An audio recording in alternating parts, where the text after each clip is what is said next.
Ada juga dialami sama beberapa pengunjung yang lain. Dan puncaknya pada suatu hari ada pengunjung yang tewas tenggelam saat berenang di kolam itu. Jadi udah betulan makan korban lah di sana, Wak. Hai, wassalamualaikum warahmatullahi wabarakatuh. Terima kasih sudah klik video ini. Oke, Wak, di malam ini aku hadir nih membawakan satu cerita horor request dari Wawa aku yang namanya Merlin dari Surabaya yang minta aku untuk membahas kisah ini. Jadi seperti yang aku tulis di judul, Wak, malam ini aku akan ngebahas tentang sebuah apartemen yang sudah lama terbengkalai yang berlokasi di Surabaya Selatan. Nah, dulunya, Wak, apartemen ini merupakan apartemen yang sangat mewah yang dihuni oleh kalangan elit. Tapi sekarang apartemen ini sudah terbengkalai dan ditutupi oleh pepohonan-pepohonan dan juga semak belukar. Nah, seiring berjalannya waktu, apartemen ini dikenal sebagai bangunan angker atau kalau dalam bahasa Jawanya panggonan wingit karena menyimpan banyak sekali kisah mistis. Tapi meskipun begitu, banyak orang yang berdatangan nih ke apartemen ini untuk membuktikan apakah tempat ini tuh betul-betul angker apa enggak. Nah, penasaran dengan gimana kisah tentang apartemen ini? Tanpa berlama-lama kita langsung masuk aja ke kisahnya ya. Check it out.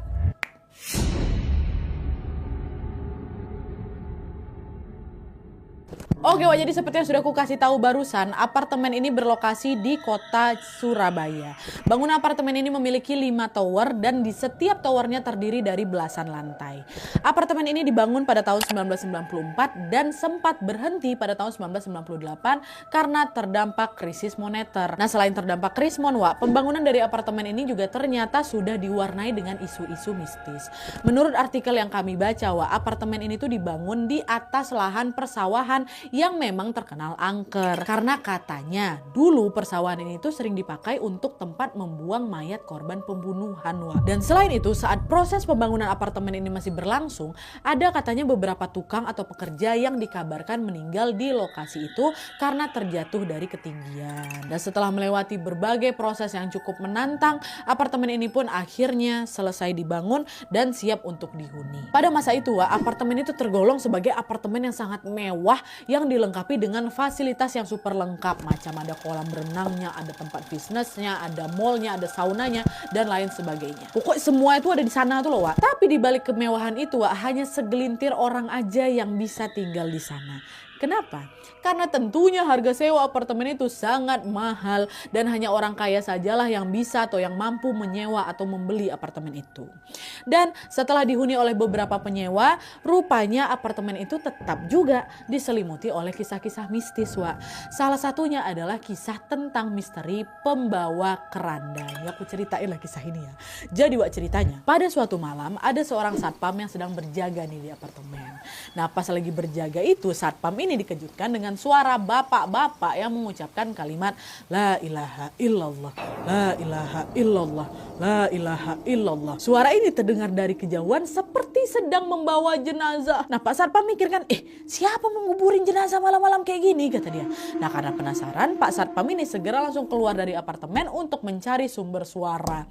Pas udah keluar, Pak Satpam melihat ada rombongan bapak-bapak yang betulan lagi bawa keranda, Wak, berhenti tepat tuh di depan apartemen tuh. Nengok itu langsung nanya lah Pak Satpam ini kan, bapak-bapak mau kemana kok berhenti di sini? Salah satu dari bapak-bapak tuh jawab, kami mau nguburin jenazah di situ, sambil nunjuk ke arah apartemen. Astagfirullahaladzim, Pak, ini tuh apartemen bukan tempat pemakaman. Udah sana, jangan kesini lagi atau saya panggilin polisi ya, kata Pak Satpam. Kayak itu marah lah Pak Satpam.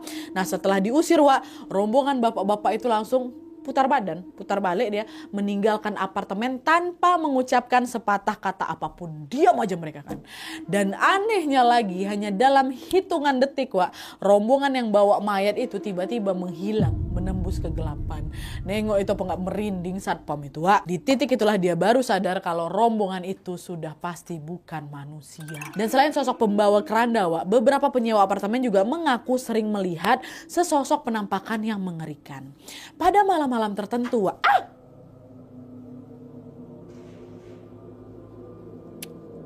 Buka lagi pintu kamar mandi aku. Oke lah. Pada malam-malam tertentu, Wak, beberapa penyewa sering melihat sesosok makhluk bertubuh besar, berkulit hitam, muncul dari pohon besar yang ada di belakang apartemen. banyak tuh yang sering ngeliat kayak gitu. Dan seiring dengan adanya kisah mistis yang beredar, di saat yang sama juga kejayaan apartemen itu sudah tidak bertahan lama, Wak.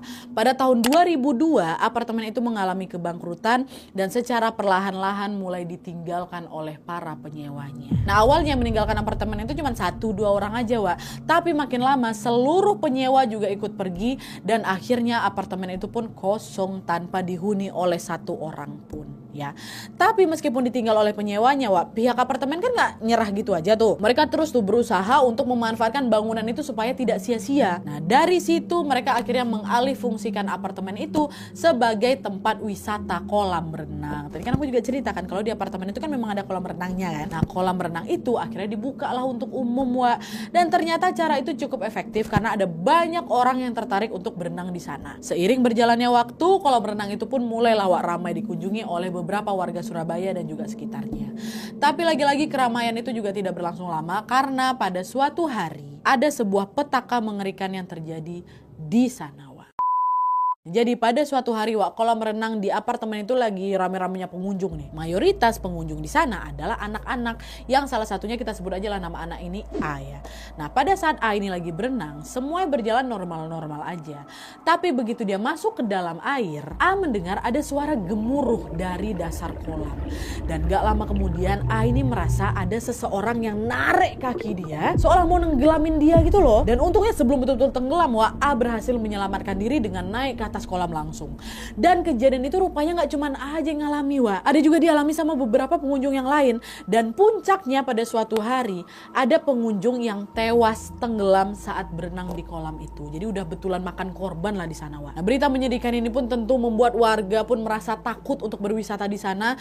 Alhasil hanya dalam waktu yang singkat apartemen itu pun kembali kosong tanpa ada satupun penyewa ataupun pengunjung yang datang. Nah, karena nggak ada lagi orang yang berminat berkunjung ke sana kan, lama-lama apartemen itu udah nggak kerawat lah, udah mulai terbengkalai nih. Apartemen yang dulunya diisi hiruk pikuk pengunjung sekarang sudah tertutup dengan lebatnya semak-semak belukar, Wak. Pada saat malam tiba, apartemen ini tampak gelap tanpa ada pencahayaan sedikit pun. Dan seiring dengan terbengkalainya apartemen itu, Wak, kisah-kisah mistis jadi makin intens lagi dialami oleh warga yang tinggal atau melintas di sana. Nah, ini aku mau ceritain sedikit kisah mistis apa aja yang beredar setelah apartemen itu betul-betulan ditinggalkan, Wak ya.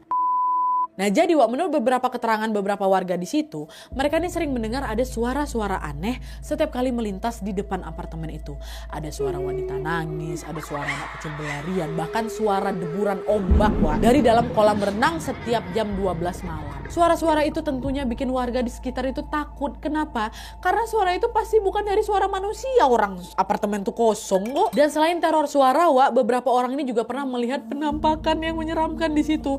Nah, menurut berita yang dilansir di detik.com, warga yang bernama Mas John mengaku pernah melihat kejadian aneh di apartemen itu, Wak. Jadi menurut pengakuannya Mas John nih, Wak ya, pada suatu hari ada petugas catering nih yang mengirimkan makanan ke apartemen itu.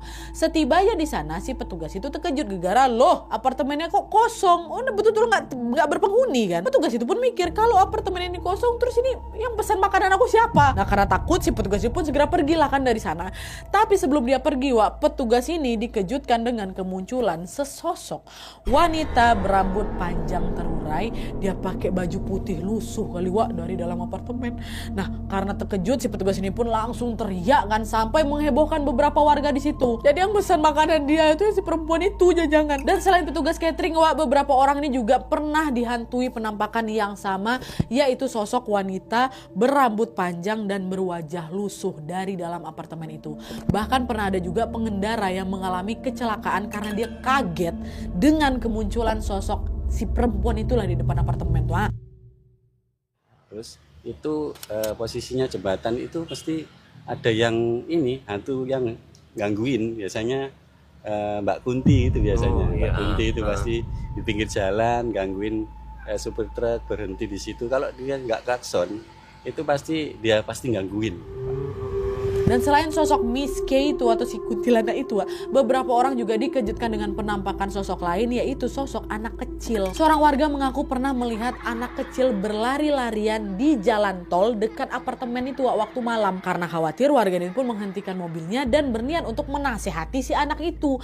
Tapi begitu dia keluar mobil, anak itu udah hilang, macam ditelan bumi, hilang aja gitu. Dan anehnya lagi, kejadian itu tuh gak pernah terjadi sekali dua kali loh, tapi beberapa kali. Hingga akhirnya beberapa pengendara ini pun menyadari kalau anak itu tuh pasti bukan anak manusia, pasti hantu tuh. Mana ada anak kecil lari-lari ke jalan tol tengah malam pula. Nah, konon katanya kejadian mistis di apartemen itu masih terus berlanjut sampai dengan hari ini. Bahkan menurut keterangan warga juga nih ya, pada saat malam tiba, pengendara yang lewat di jalan tol dekat apartemen itu sering mengalami ban bocor atau ban meletus katanya. Konon katanya kejadian itu adalah bentuk gangguan dari makhluk-makhluk yang menghuni di sekitar apartemen. Kok tiba-tiba merinding aku ya? Aduh ya Allah, percaya nggak percaya, tapi itulah kesaksian beberapa warga atau pengendara yang pernah melewati apartemen angker ini Dan kalau misalnya ada Surabaya yang pernah lewat atau bahkan tinggal di sekitar apartemen itu, atau bahkan dulunya pernah juga tinggal di apartemen itu, apartemen yang aku maksud ini coba ceritain pengalaman kalian di kolom komentar di bawah ya. Apakah kalian pernah mengalami kejadian mistis di sana, atau di sana aman-aman aja? Nadia tulis semua di bawah, oke? Oke jadi itu tadi cerita singkat tentang sebuah apartemen angker yang ada di kota Surabaya. By the way nih ya, secara fisik bangunan apartemen itu masih kelihatan kokoh kali dan juga layak huni sih sebenarnya. Jadi kalau misalnya apartemen ini dimanfaatkan lagi, sebenarnya masih bisa-bisa aja. Tapi pertanyaannya, apakah ada yang mau tinggal di sana? Kalian mau nggak Kalau aku ya bolehlah dicoba, asal jangan diganggu aja. Mau aku. Itu aja syaratnya, jangan ganggu, jangan lihatkan wujud kau, jangan keluarkan suara kau. Mau aku. Kita doakan aja lah sama-sama, semoga makhluk halus yang ada di sana berhenti mengganggu manusia dan fungsi dari apartemen itu bisa dikembalikan sebagaimana mestinya. Amin.